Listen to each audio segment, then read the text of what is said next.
Le terroir, dans le sens large du terme, c'est l'ensemble des traditions propres au monde rural. C'est aussi un savoir-faire qu'on transmet de génération en génération.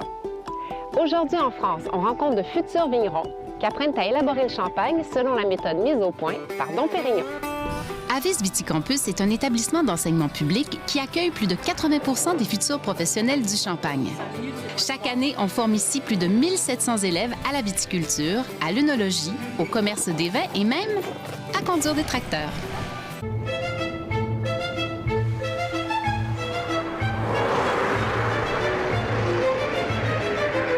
Le champagne est devenu au fil du temps synonyme de fête ou de célébration, et ce, à travers le monde entier. Cette popularité a fait passer la production de 8 millions de bouteilles en 1850 à plus de 300 millions dans les années 2000. On retrouve plus de 280 maisons de négociants, approvisionnées par quelques 15 000 vignerons. Quand on parle de champagne, l'école Avis, qui a été fondée en 1927, est incontournable. 80 des professionnels du champagne sont passés par là et on retrouve d'anciens élèves dans des maisons prestigieuses comme Moët et Chandon, Veuve Clicquot et Roederer. On a 22 ans, on est jumeaux, ça se voit. Et comment on est à Avis depuis 7 ans, mais pas sur le même établissement. On a fait 2 ans au lycée et 5 ans ici. Ce que Julien veut dire par « ici », c'est le CFA, Centre de formation par apprentissage. Durant toute leur scolarité, la formation se déroule en alternance entre des semaines de travail chez un maître d'apprentissage et des cours théoriques et pratiques à l'école. Donc vous êtes répartis les tâches? Les garçons, vous mettez dans les pointes tous les deux? Bon, ouais. Allez, mettez-vous. On n'a pas le choix. Vous n'avez pas le choix. Je sortais du collège, je savais pas trop quoi faire, et puis vu que lui avait trouvé déjà une orientation, je me suis dit pourquoi pas le suivre, et puis bon, je savais pas où je mettais trop les pieds, et puis au fil du temps, ça m'a plu, donc j'ai continué à travailler dans les vignes, quoi. Là, c'est un cours de taille en viticulture. On s'est réparti les tâches en fonction de ce qu'il y a à faire sur le petit bout de parcelle qu'on va tailler. Donc il y en a qui coupent le bois pour tailler, d'autres qui coupent les charpentes pour faciliter la taille. Mon grand-père travaillait dedans, mon oncle travaille dedans, donc après il y aura tout le temps du boulot dans le milieu viticole et vinicole, vu qu'en Champagne c'est la principale activité, la plus grosse activité. Puis même ça fait partie du patrimoine de notre région. Donc, Est-ce qu'il n'y a pas un souci? Quel est le souci? Il va y avoir une superposition. Est-ce que les superpositions sont autorisées dans la réglementation de la taille en Champagne? Non. Pourquoi? Plus tard, quand ça va pousser au niveau du palissage, ça va faire compactage et ça risque de faire de la pourriture. Donc au printemps, la taille est l'opération qui nécessite le plus d'heures sur une exploitation. Par exemple, le système de taille que l'on est en train de tailler nécessite 220 heures à l'hectare pour une personne. C'est-à-dire qu'une personne seule dans une parcelle de 10 000 m² mettra environ 220 heures à la tailler. Madame Loiseau? Oui. Combien de coups de sécateur des gens à une journée, à peu près? 20 000. 10 000 coups de 10 000 coups de sécateur à la journée. Pour certains formateurs, on a une expérience professionnelle que d'autres n'ont pas au lycée, à tout le temps travailler dans les bouquins. Pour eux, on est déjà des professionnels, quoi. on est un étudiant qui travaille. Chez mon patron spécialement, il en a aussi du Chablis, des systèmes de taille là, mais il a d'autres systèmes de taille qu'à Avis, dans la Côte des Blancs, on n'a pas. Chaque viticulteur a des objectifs personnels à sa conception du travail. Et donc effectivement, il faut que j'essaie de leur dire que oui, j'entends bien ce qu'ils me disent, mais ce que j'attends d'eux, c'est qu'ils aillent chercher pourquoi c'est comme ça sur l'exploitation. Et après, on en discute. Et je leur dis qu'effectivement, moi, c'est la théorie et qu'il y a effectivement la pratique et que la pratique n'est pas toujours adaptable à la théorie.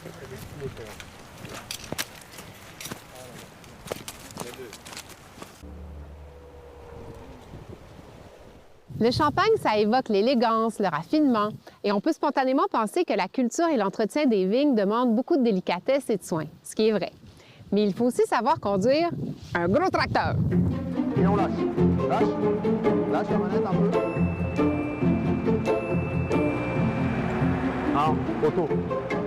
Tu as une affection particulière pour les tracteurs, toi? Ouais, c'est cool. Ouais, Moi, qu'est-ce que j'aime t'aimes bien là-dedans? Ouais, c'est quelque chose d'agréable à faire. Puis bon, dès qu'il pleut, on est quand même un petit peu protégé. J'ai 19 ans et ici, j'étudie le métier de la vigne et l'œnologie, le champagne. J'ai pas de famille là-dedans. Moi, après, oui, j'habite en Champagne, mais là où j'habite, il n'y a pas de vigne. Allez, tu commences à tourner les roues. Je suis à ma 2e année. Après le bac, je vais faire encore 1 an pour le tracteuriste. Le tracteuriste, c'est celui qui s'occupe de tout ce qui est les traitements dans la vigne et tout. Dès qu'il faut prendre le tracteur pour aller arracher des pieds, c'est lui qui s'occupe de tout ce qu'il y a à faire dans la vigne avec le tracteur.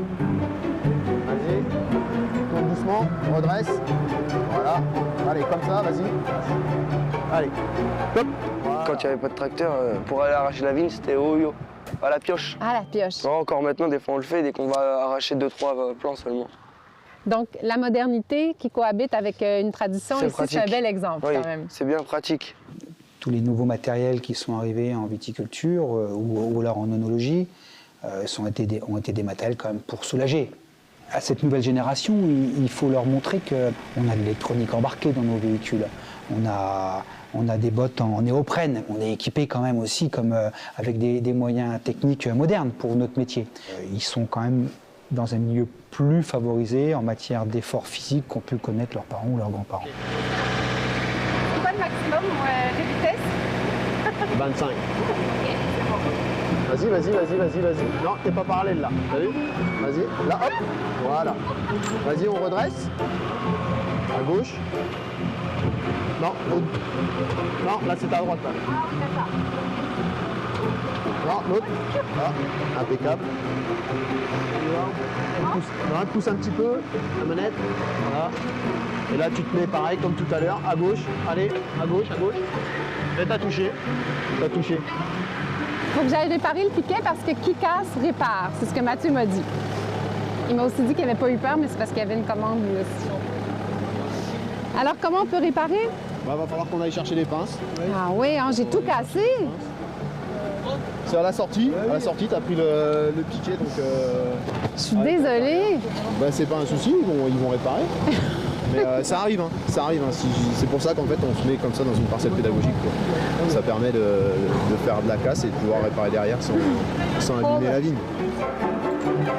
Hop, arrête-toi là, c'est bon. Décélère.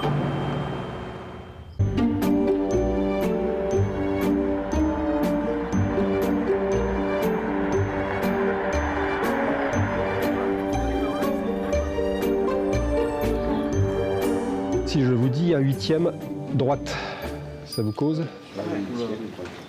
Un 8e droite. Toi, tu as les mains dans tes poches, viens. On va regarder au tableau.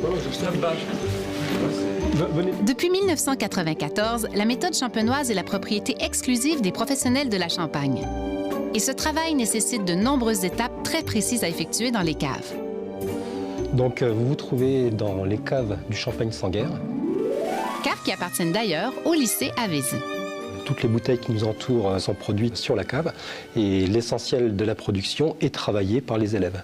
Donc, comme j'ai déjà le poste de chef de cave, comme je suis aussi ancien élève, je suis l'articulation pour pouvoir donc apprendre aux jeunes les gestes, les savoir-faire de l'élaboration du champagne. Ok, vous vous répartissez, vous connaissez, hein, chacun dans un pupitre. C'est parti. Avant, on dégustait les vins de champagne avec le dépôt. La veuve Clicquot a découvert le premier système de remuage en faisant des trous dans ses tables de cuisine pour mettre les bouteilles sur un plan incliné. Stéphane trouve essentiel l'enseignement des gestes traditionnels. Mais il montre également à ses élèves à travailler avec l'équipement moderne utilisé plus couramment de nos jours dans les caves champenoises. Ça va tourner 62 fois sur une semaine. Et en une semaine, tout est remué. Alors qu'à la main, il faut toucher au moins 40 fois. Et si on le fait une fois par jour, ça va durer un mois et demi. C'est même mieux fait à la machine que l'être humain. L'être humain, si c'est toujours la même personne, ça sera bien remué. Ici, on a tellement de mains différentes qui passent sur les bouteilles qu'on a des hétérogénéités d'un pupitre à l'autre. Que la machine, elle travaille, elle ne se pose pas de questions, elle travaille toujours pareil.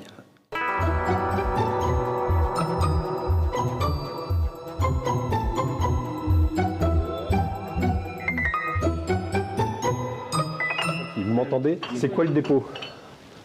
Levure morte. Vous voyez qu'il y a du dépôt quand même, on est d'accord. Les levures mortes, il y en a combien? Des millions. Allez, on essaye d'affiner le chiffre. 1 milliard. Ah, peut-être pas non plus. Non. On est de l'ordre de 200 millions de levures qui forment le dépôt. D'accord? Donc, le but du poignetage, c'est le dépôt qui est ici. On le remet sur la bulle, sur l'espace gazeux. Et c'est la bulle qui va racler le dépôt, donc 3 fois. 3 fois la capsule, la tête en bas. Je ne veux pas vous voir faire ça. Ça ne sert à rien du tout. C'est ce qu'on voit trop souvent. Les anciens, les vieux vous diront, gamin, un poignetage, c'est 6 mois de vieillissement. Et le fait de libérer tous les arômes dans le vin, j'enrichis mon vin de nouveau au niveau aromatique. Ça, en Champagne, ça se fait pratiquement plus parce que ça prend du temps, parce que ici, on le fait systématiquement parce que moi, j'aime bien travailler comme travaillaient les anciens.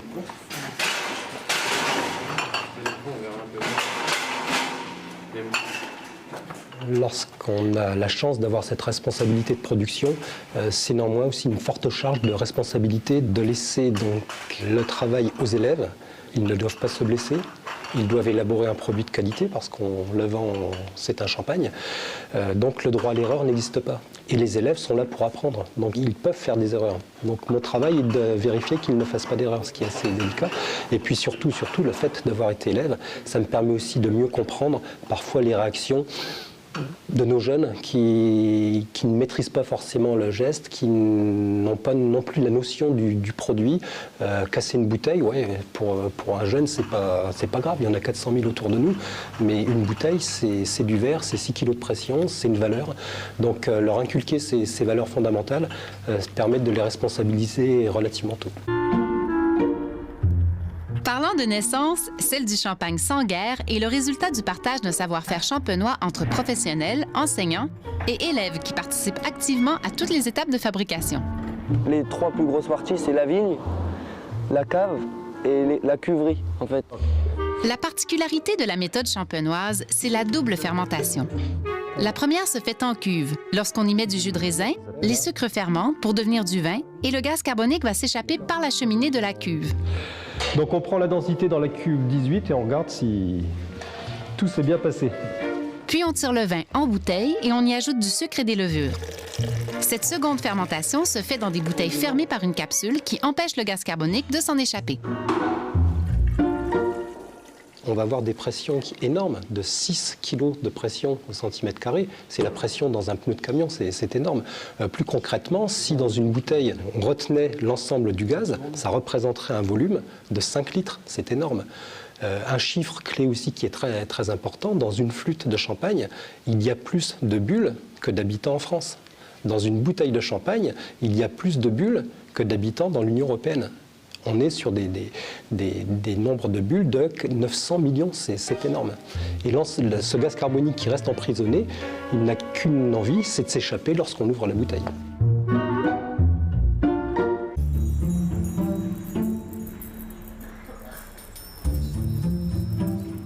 À son ouverture en 1927, Avis Viticampus accueillait 13 élèves. Aujourd'hui, on en forme 1700 par année dans les différents programmes offerts aux étudiants réguliers, aux apprentis et aux adultes. La plupart de ceux inscrits au CFA vivent en internat pendant les semaines de cours. Allô les gars? Salut. Est-ce que je peux entrer dans votre chambre? Oui. Alors, expliquez-moi à quoi ça ressemble une journée dans votre vie à l'école ici, quand vous êtes ici. On doit faire quand même 35 heures. Comme si on était en entreprise. En entreprise, ouais. On commence à 8h30, on termine à 12h30, on va manger au self. On reprend à 13h30, puis on finit à 16h30. Ouais. On va en études à 17h30, on mange. Puis après, c'est quartier, c'est quartier libre. Entre 5h30 et 6h30, on a une heure d'études obligatoire. Nous, on n'a que 2 semaines par mois de cours. Les 2 autres semaines, on est au boulot. Donc forcément, par rapport à ceux qui sont au lycée, qui ont 4 semaines d'école, ils ont plus le temps de réviser et autres. Donc oui, l'heure d'études, elle est assez importante. On a exactement les mêmes examens, que ce soit au lycée ou au CFA. La filière Champagne crée 30 000 emplois. La plupart des élèves du programme iront travailler comme ouvriers spécialisés dans les vignes. Mais pour ceux qui veulent devenir chef de cave ou œnologue, l'école offre aussi des programmes d'études de niveau supérieur. Cependant, malgré les nombreux débouchés, peu d'élèves deviendront un jour propriétaires d'un vignoble. Un hectare, ça coûte entre 1 million et 1,3 million d'euros. Tout ce qui est Avise, Auger, Cramant, vers ici, c'est la Côte des Blancs. Là, ça commence à coûter entre 1,7 million et 2 millions. Bah, si les parents n'ont pas d'exploitation, on peut pas en avoir de nous-mêmes, sauf si on est riche, mais... Si on n'a pas de famille qui travaille dans la vigne, on aura... on n'aura pas de vigne plus tard. Ou alors, si on se trouve une femme qui a déjà des hectares, ça peut être bien.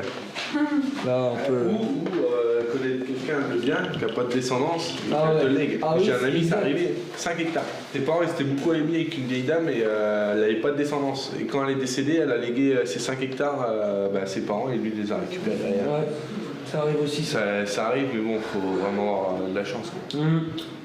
Vraiment avoir de la chance. C'est vrai ça.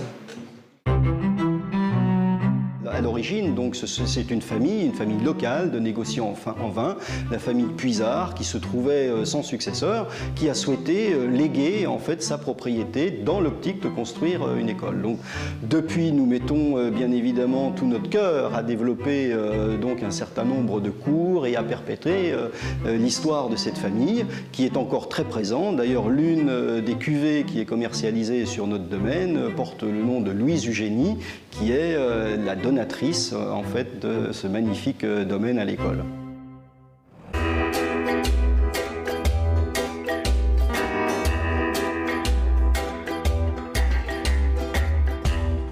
Donc premier TP dégustation de l'année, hein.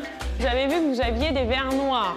Les verres noirs, c'est un petit jeu qui va pouvoir nous faire voir si vous êtes capable de différencier un vin rosé, donc notamment un champagne, d'un vin blanc, qui est également un champagne.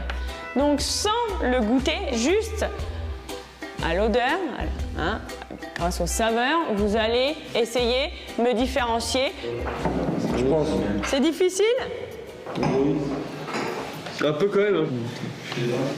Pour toi, quel est le rosé, quel est le blanc? Moi, rosé en 1 et blanc en 2. Alors, vous allez repasser votre verre numéro 1 dans le verre 1 blanc. Oh yes. Voilà, j'avais raison.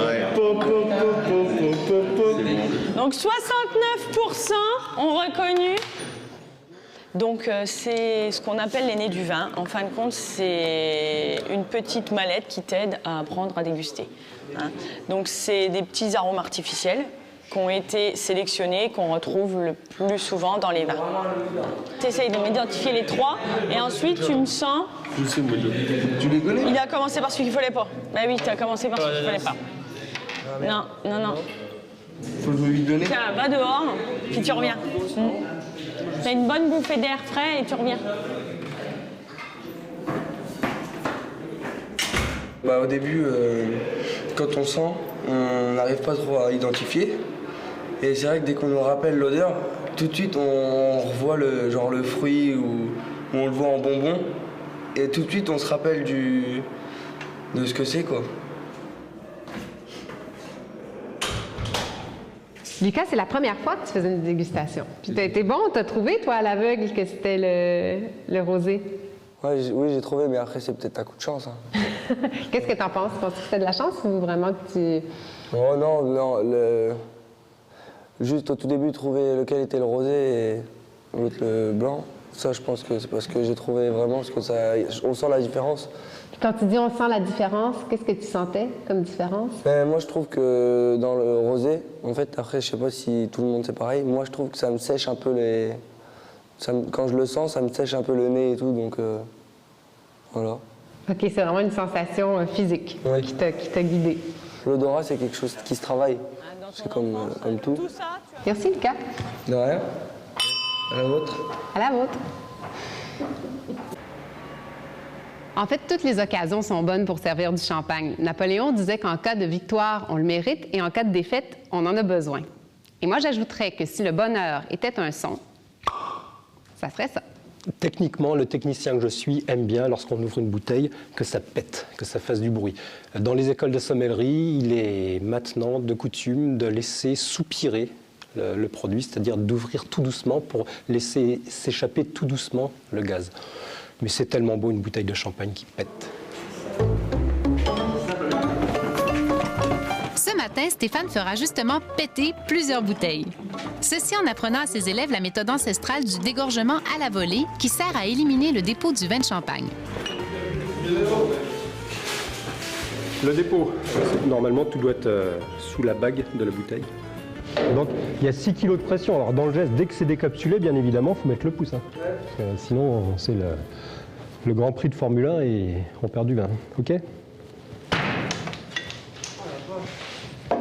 Voilà. Qui ?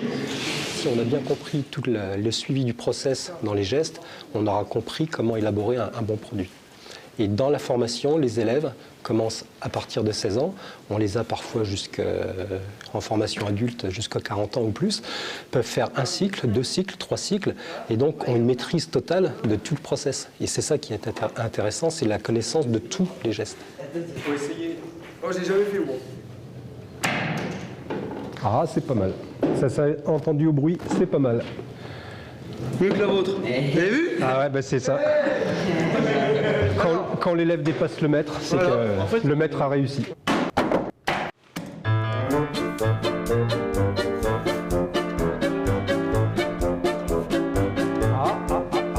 En fait, quand on décide d'apprendre à cultiver la vigne et à travailler le vin, on est des gens passionnés. Donc nous avons une majorité de jeunes ou de moins jeunes qui sont des gens passionnés par ce produit qui est vraiment à très fort appel affectif. Donc beaucoup d'entre eux restent bien évidemment en Champagne, mais nombreux sont ceux qui sont intéressés pour trouver un poste aussi à l'extérieur de la Champagne. Notre rôle étant bien évidemment de former les futurs professionnels en fait, de la zone, soit pour reprendre des exploitations de type familial, soit de travailler dans les coopératives ou dans les maisons de vin comme salariés, soit pour travailler dans la filière commerciale, et là, soit dans nos régions, soit en France, soit à l'exportation, parce que le champagne est un produit qui s'exporte beaucoup.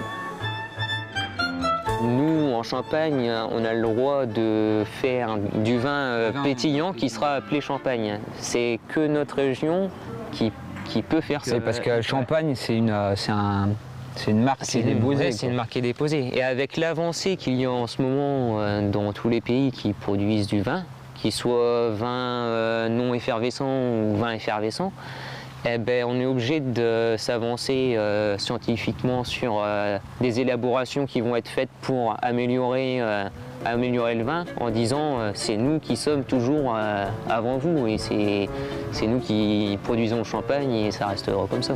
Alors, Ne s'appelle pas champagne qui veut. La délimitation géographique, les cépages, les rendements et l'ensemble de l'élaboration du vin sont les principales caractéristiques de cette appellation d'origine contrôlée. Cette AOC assure l'avenir du champagne ainsi que celui de ses vignerons. On est dans des vignobles où le chardonnay exprime toute sa finesse, toute son élégance, toute sa minéralité, ce qui apporte des champagnes en général très fins, très élégants. C'est ça notre terroir.